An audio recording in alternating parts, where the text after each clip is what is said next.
Welcome to the Driving Change podcast on the Evergreen Podcast Network, where we live at the intersection of neuroscience and storytelling. If you love great stories and you love understanding the mindset it takes to be a world-class change agent, then join us as our fascinating guests from all walks of life unpack their unique journeys of perseverance and passion, of expertise and experience, and be inspired to use your own story to drive change.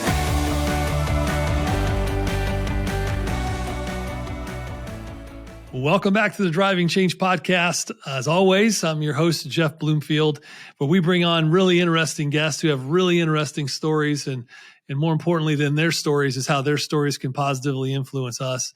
Today's guest, Mr. Howard Partridge, is an international business coach, and he's got coaching members in 109 different industries in over 20 countries. He has been a best-selling author of 12 books. I mean, I thought it took me a lot to get out 2. He's done 12. A TEDx speaker. The exclusive business coach for Zig Ziglar. Those of you who are Zig fans out there, and you guys know Tom's a friend of the family. He's been on the program as well. He's the exclusive business coach for the Zig Ziglar Corporation. He is the first Ziglar legacy trainer in the world, the first founding member of the John Maxwell team, Master Disc certified human behavior experts. And I am thrilled to have him on today as a very special guest onto the Driving Change podcast and learn from what he has learned in his life journey and how we can apply it in our lives. Howard, welcome to the show. Thank you, Jeff. It's great to be here. Thank you for having me. It's our pleasure. So I forewarned you in the pre-show, right? Everybody's got one of the things we're known for at the Driving Change podcast is that origin story question. So we always start every episode off that way. Take the audience back. Give us a little bit of that origin story. Tell us that story and where it informed your values and beliefs, and then how those values and beliefs show up today as a result in a lot of ways of that story. Yeah, you bet. So I tell people that I'm originally from LA. Lower Alabama. And when they don't laugh, I say, it's okay. My wife doesn't laugh at my jokes either, so it's all right. And then somehow they laugh. Anyway, so I grew up in Mobile, Alabama. And there were 7 on welfare. There were 7 kids crammed in a little 600 square foot shack. And the roof on this house was so bad that every time it rained, we had to get out all the pots and pans to catch the leaks. My mother fed us on $100 a month from the welfare department. I don't care when that was. It just was a lot of money. When you grow up in an environment like that, what are you likely to turn out like? For me, I was a rebellious teenager. I was almost 18 years old. I got kicked out of the house by my stepdad. And I got on a Greyhound bus and went to Houston, Texas to live with my real dad that I only met twice in my life. He left when I was a year old. And when I stepped off that bus in Houston, Texas, I literally had 25 cents in my pocket. And I became a waiter, and I worked in all these really high-end restaurants where I wore a tuxedo to work, cook, table side like steak Diane, bananas Foster, cherries Jubilee, and setting stuff on fire inside at that age was pretty cool, let me tell you. But I always wanted to have my own business. I still just didn't have enough money to speak of. And then I met my wife, Denise Conjette Antoinette Pinella. Now, that's Italian. She's from New Jersey. I'm from Lower Alabama. This is going to be a good match. And so I marry in this Italian family. And when you marry an Italian family, they don't give you wedding presents. They give you cash. And in fact, there's a little purse that's designed with the dress for the envelopes. And my wife, after our wedding day, we spread out all the envelopes on the bed and took turns reading notes and counting the money. We had $3,000 in cash. And there was a friend of the family, same age as me, 23 at the time, tooling around a little red Mercedes convertible. And that got my attention. I said, I want to know what that guy does, and I want to know if it's legal. Well, it turns out that he had his own business. And so as soon as I got home after our wedding, we got back to Houston. That's where we primarily live. We live in Destin, Florida, on the beach here in the summertime. And so at the time, we lived, in Houston full time. And I spent that entire $3,000 starting my first business out of the trunk of my car. My wife was really thrilled about that, let me tell you. And she's like, "You're going to do what?" And I was like, "I'm going to do what Billy does." And so I started this business. Over the next 13 years, I made good money, but I worked 24 hours a day, 7 days a week. And it was then that I learned about systems, having systems in your business. That was 1997. And we transformed that business by building systems into a multi-million-dollar business. It's Turnkey. I still own it today. I got a great team, great systems in Houston. And people wanted to know how I was doing what I was doing. So I put my shingle out as a trainer, as a coach. Actually, when I first started, I wrote a bunch of manuals and recorded CDs and things like that. And then I started speaking, and I started coaching, and which got us to where we are today. Along the way, I met Mr. Ziglar, and he spoke at my conference, got to meet Tom, and through a series of events, ended up, my company became the exclusive small business coaching company for the Ziglar organization. And so because of that, every day I get the opportunity to have an impact in small business owners' lives and help them grow their business, help them organize their business, help them become real business owners, and therefore have more free time. I know how it is to work 24/7. I know how it is to, be really busy but not make any money. I know how it is to get in debt. I know how it is to have employees that aren't showing up for work, or they're not doing what they're supposed to do, or whatever. And so I developed a program, and I developed a community, a coaching community, where people learn our systems, and they get the support that they need, the encouragement that they need, the coaching that they need, the training that they need.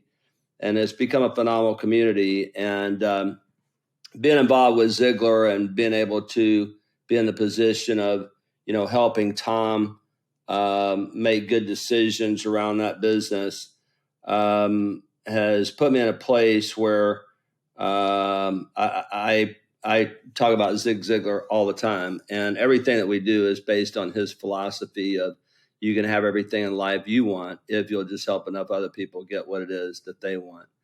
So that's what we do, is we help small business owners stop being chained to their business and have more freedom in their life. So that's quite a story, Yeah. Howard. Yeah. And if I do say so myself, right? And Yeah. what I'd like to know a little bit more about was, so now today everybody can look at you and say, well, there's a successful business guy. He's owned 9 businesses, and he's just, he's killing it. He's tied to Ziglar, and his name is synonymous with small business coaching around the world. When you left that little 600 square foot house in Mobile, Alabama, or I should say was asked to leave, maybe forcibly, Totally. and you took that bus to Houston, and from there had to get your first job as a waiter, and from there went to there, and from there, it's easy to look at your success today, but at what point did you make that? And by the way, I've seen a lot of people go through similar situations where they've ended up being all about me, because I came from not a lot, where you just started trying to accumulate because of what you didn't have, and the scarcity mentality drove you to try to be successful and gain. But at some point there had to be a pivot in your mind where you turned it into serve others. Yeah, I think it was, in my case, it wasn't the only like life-changing epiphany, instant revolution that I had in my life was when I came to know the Lord in 1987. I had one of those experiences where just like, God just came in my life and everything was different. But otherwise, as far as being successful, I learned through the mistakes. I've made all the mistakes, and it was a progression for me. And I've always had, even when I was a kid, I don't know why, but, we all have a gift, we all have a personality, and we all have certain things in our DNA, that are unique to us. And for me, I could always see what could be better about a situation or person or a problem or whatever. I don't know why I had that, I was proud that I was making, more money per hour working at the grocery store than my mother was. Not that that mattered, but that was important to me. But then I turned around and quit that job so that I could go to a Rolling Stones concert at the Superdome in New Orleans, So I was just a bad kid, or at least that's what I thought. I just didn't make good choices. And so I always had a good work ethic, though, except for then. I mean, when I worked, I had a good work ethic. Except for if the Stones were in town. I just decided I don't want to be here anymore, So I did a lot of jobs, but I knew how to work. Let me put it that way. And I learned customer service in the restaurant business. I was part of really high-end restaurants, and so the service experience was like the top. And anything I do, I want to be the best at it. I want to be, if I can't be, it's not. I don't need to have the top position, but I just want to do it as good as I can. And so that was a very unique experience. I learned a lot about customer service. So therefore, and I've always had sort of an entrepreneurial spirit. Even though I didn't save any money when I was a kid, I cut grass and I, did yard work and different things like that to make money. And so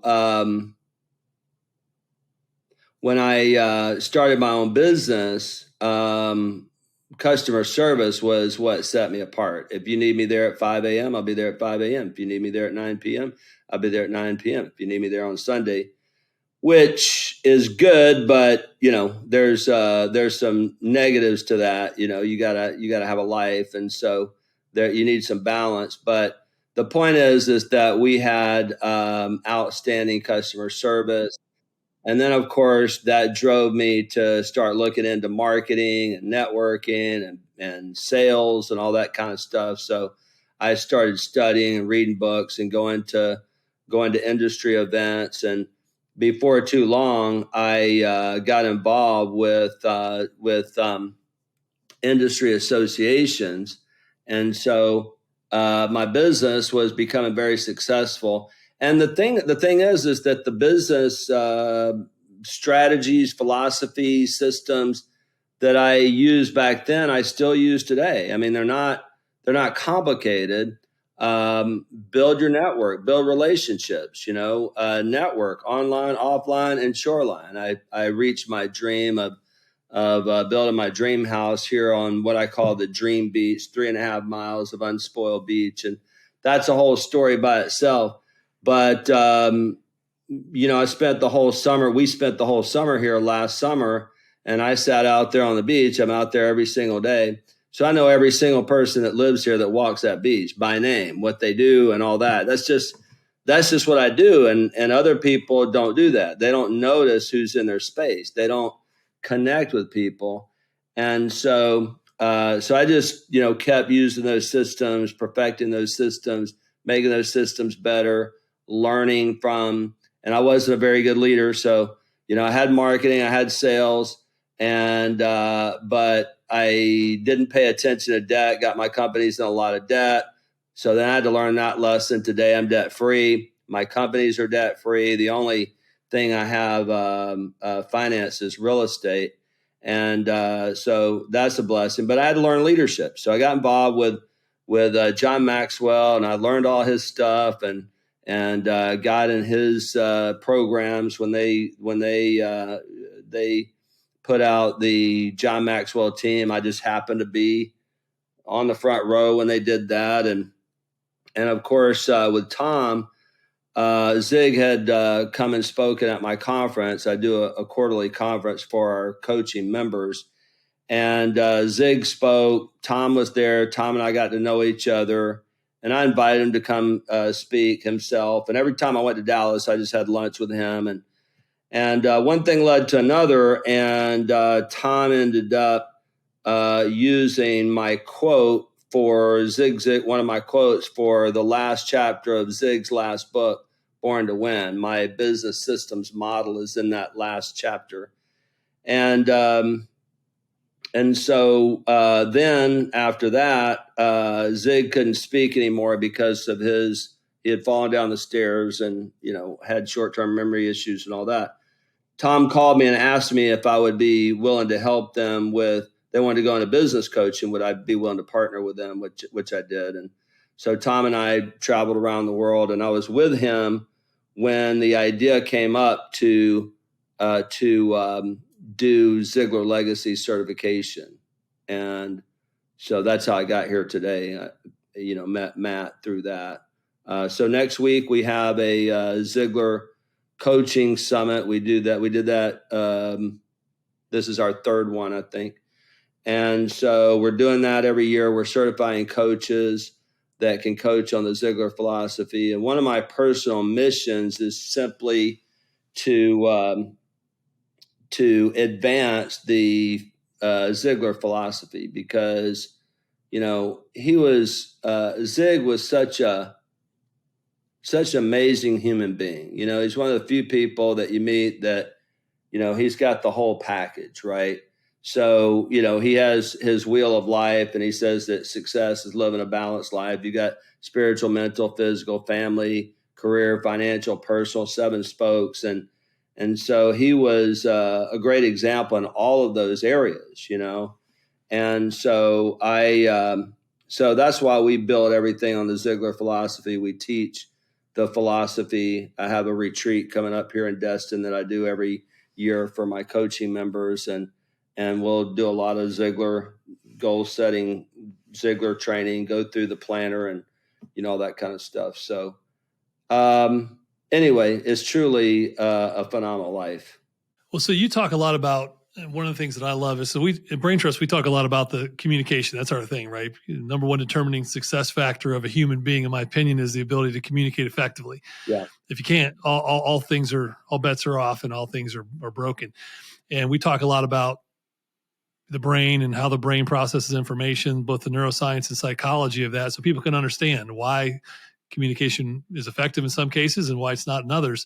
And one of the things that I talk a lot about is, I love that you're a systems thinker, because I also believe that God designed the universe in systems, right, including our bodies, right? The human body, and including the brain, it really is a system. When you understand the system and you understand the cycles within the system, you can start to see how it functions. And when you see how it functions, you can start to see where things are broken down that aren't optimizing its productivity. You've done that for small businesses, and I love that thinking. So when you think back to all the different business owners you've coached and all the different systems and the processes you've created, what are some of the most impactful ideas you've had around systems that have helped business owners go, oh my gosh, I would have never thought of that in a million years? Like what are some of those systems, big systems ideas you've been able to help business owners think about? That's a good question. I'll share my framework for systems. It's really very simple, actually. And that's one of the things that I learned along the way. The simpler you make it, the farther you can take it. Before I even knew about systems, I started hearing about systems in some of these industry training events that I was going to. And I got Michael Gerber's book, The E-Myth, and I came down here to Destin. I've been walking this beach for over 40 years now, because Mobile, where I grew up, is 2.5 hours away. And so I've always just been a beach bum. And so that's how I got my epiphany, was just like, wait, okay, so I can build systems in my business, teach those systems to other people. I can have a turnkey business. I don't have to work in it. I can just work on it. I'm in. And Michael became a friend. He's been on my stage twice. We've shared the stage many times together. And for the last several years, I've called him every year on his birthday and on Christmas Day. And he just moved to Houston, actually. So I'm here in Destin for the whole summer, but he's my neighbor now. So I learned a lot from him. But the framework that I developed is first having a vision, right? So if you're trying to learn how to do something, the question is, where are we going? I could teach you how to build a plane, but what kind of plane do you need? Where are we going? What's the destination? And so having a vision, and one of the things I learned from Michael, I say it in a little bit of a different way, is that the one and only reason your business exists is to be a vehicle to achieve your life goals. It's the only reason you have a goal. It's the only reason you have a side, or it's the only reason you have a job. It's the only reason you have a side business. It's the only reason that you make money is to achieve your life goals. So the more clear you are about where you're going and why you're going there, and how you're gonna be, we call it MVP, mission, values, purpose. I kind of borrowed that from Jim Collins in his book, Beyond Entrepreneurship. So first is a vision. There's 5 parts in the framework. Second is an org chart. And so I have a functional org chart instead of a positional org chart. There's 5 areas of business in my system: leadership, marketing, sales, service, and finance. And so you have to have a director to plan all that out. You have to have a manager to supervise it. And then people actually do it and get it done. Manager makes sure it gets done. And then the director thinks about the next iteration. And so obviously you don't have a person in every single box. If you're a solo business owner, you're wearing 12 to 15 hats, depending on how you count those boxes. And that's why they're overwhelmed. So the idea is to then create policies and procedures for each one of those positions or functions on the bottom row, and then train people on how to do those. So we train people in marketing, we train people in sales, we train people in service, we train people in how we wanted our numbers to be produced, and that kind of stuff. So the second is a good org chart. By the way, my definition of leadership is effectively communicating your vision. And so I'm with you on the communication thing, and intrigued to learn more about that, because we have a very special, interesting speaker. You should probably have her on your podcast. Her name is Renee Marino. She's speaking at Ziglar's event next week. She's speaking at my retreat. Good friend of mine and a client. I'm helping her with some things. And she played the lead female role in the play, the Broadway play Jersey Boys, and was personally handpicked by Clint Eastwood when he decided to direct the movie Jersey Boys. She's a communication coach, and she wrote a great book called Becoming a Master Communicator, balancing new school technology with old school simplicity. It's great. She's a great speaker. I mean, she's an actress, so right. Was on Broadway for 10 or 20 years, something like that. Anyway, so the simplicity is here's our mission, here's our values, here's our purpose, here's where we're going. This is the vision. These are our goals. Here's your role. And then we have something called a PRD, which is a performance results description. Some people call it a job description. That's okay. But simply, this is what you do every day. This is what you do every week. This is what you do every month. And then you connect that to the policies and procedures. And that's the harder part, right? So having a vision, org chart, a PRD for each role, and then procedures, how to, and policies, when, where, why, that kind of stuff.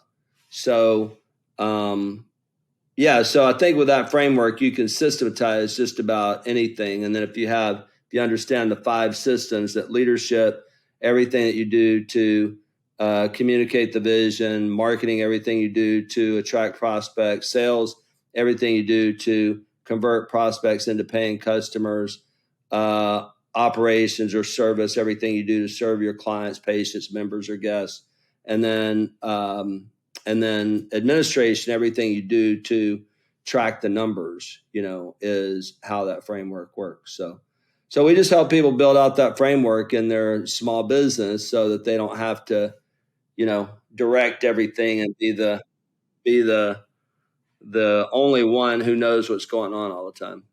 Yeah, I love it. And I think, I grew up, I'm an old farm boy. And so I learned small business from my papaw, but not realizing I was learning business. You're learning a lot of things on the farm. I think Oh, that would be my next book. Everything I need to know in life I learned on the farm, I think. And then I went to working. I was the first person to go to college straight out of high school from our family. And then I went into corporate America. So I spent, a couple decades in corporate America before I became an entrepreneur. And so when I launched out to be an entrepreneur, what I found was, like you just mentioned, I was wearing 13 hats every day, trying to figure out a way to get this system that was just me to produce revenue. And I think one of my big mistakes looking back on it was, if I had to do it over again, because I've been running Brain Trust for 12 years now, is what you're talking about is I had a vision for kind of where I wanted to go. But what I didn't do, I didn't build out a visionary org chart of what the roles would be to get us there.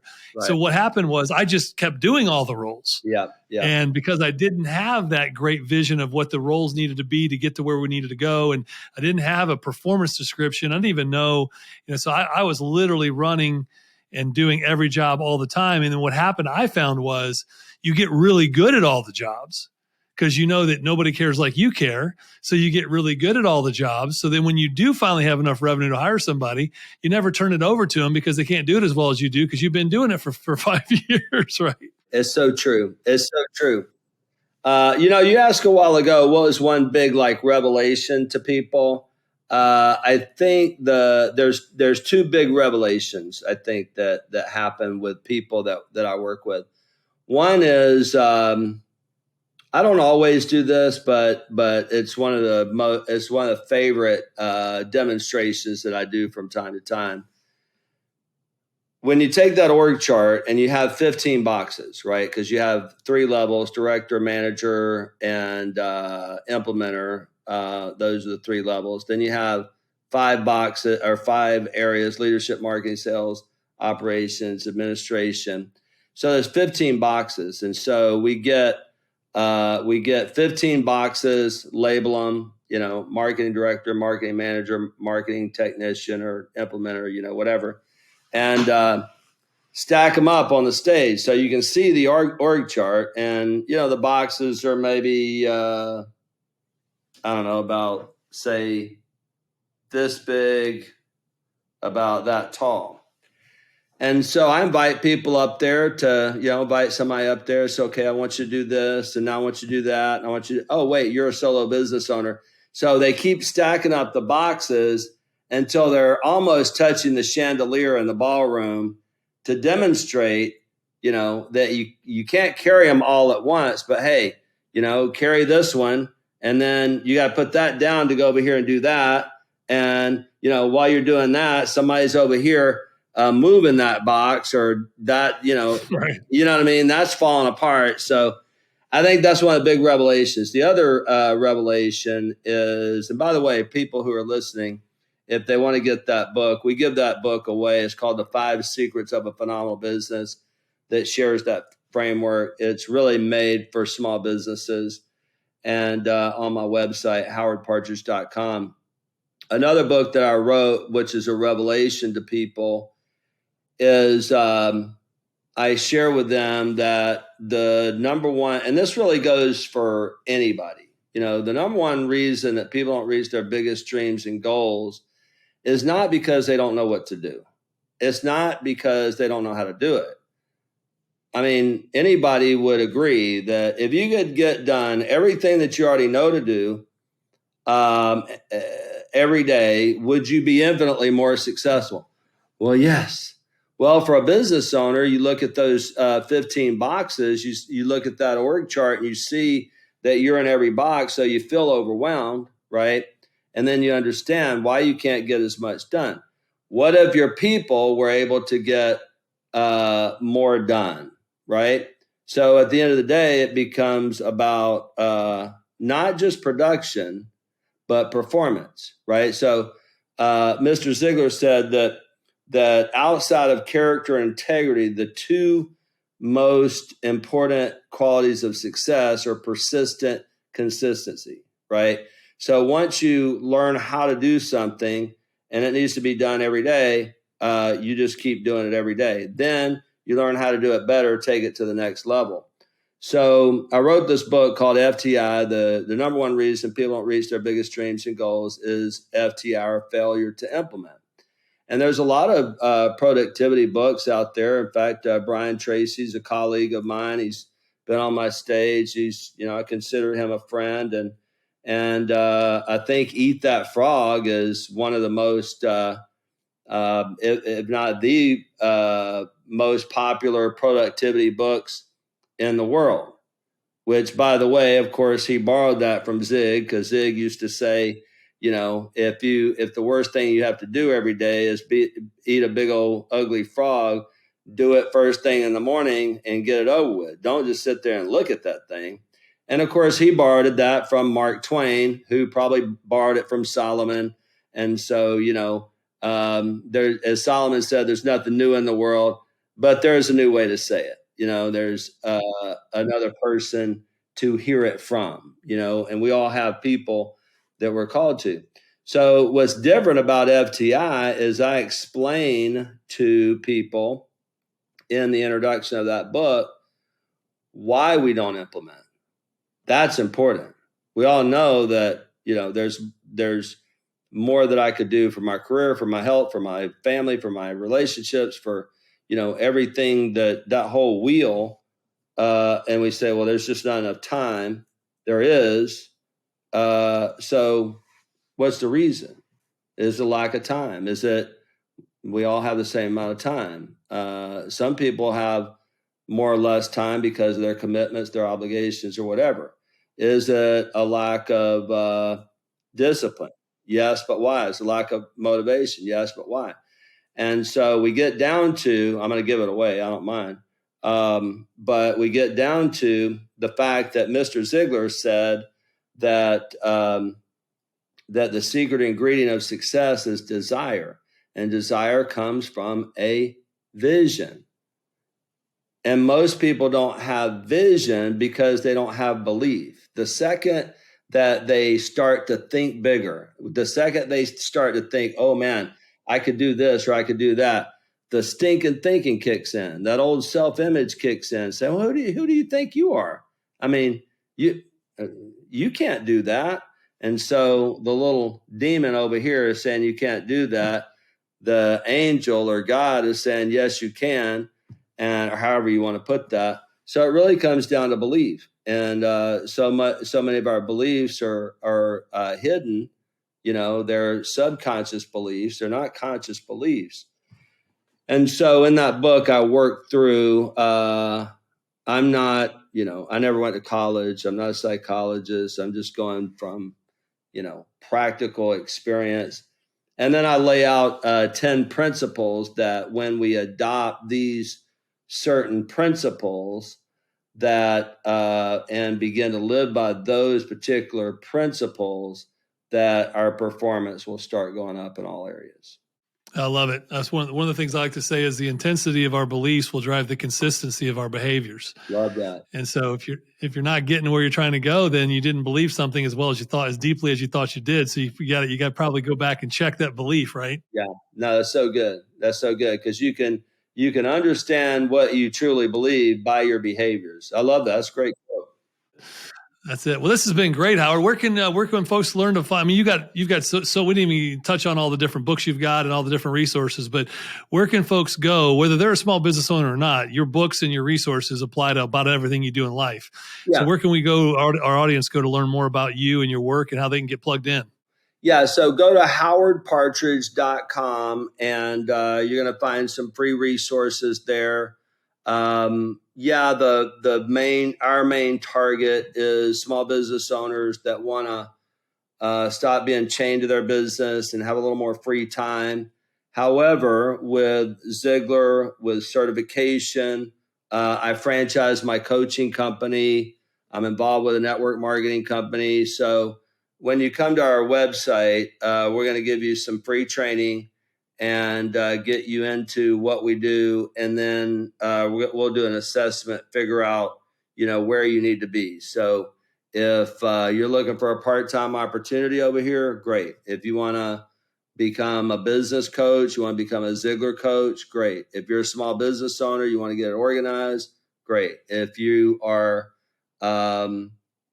just someone who wants to increase their performance at work or be a better family member, that's great. I'm not trying to be all things to all people. I'm just trying to be the best resource that I can to people who want to grow. I love it. And I think I've learned this too, right? We're all in this thing together, and every great leader needs to have a great leader, and every great mentor needs to have a great mentor. Great coaches have great coaches, and you've been a great coach to others because you've had great coaches like Zig, Right. And now you're doing it and passing it forward to others. And that's just, it's awesome to see. So, well, we'd love to have you back on again, maybe in the fall, and talk about what you're up to next and how things are going, and just keep in touch. Be happy to. Thanks for having me. That's excellent. Well, thanks for being on. We really appreciate it. All right, Jeff. Thank you so much.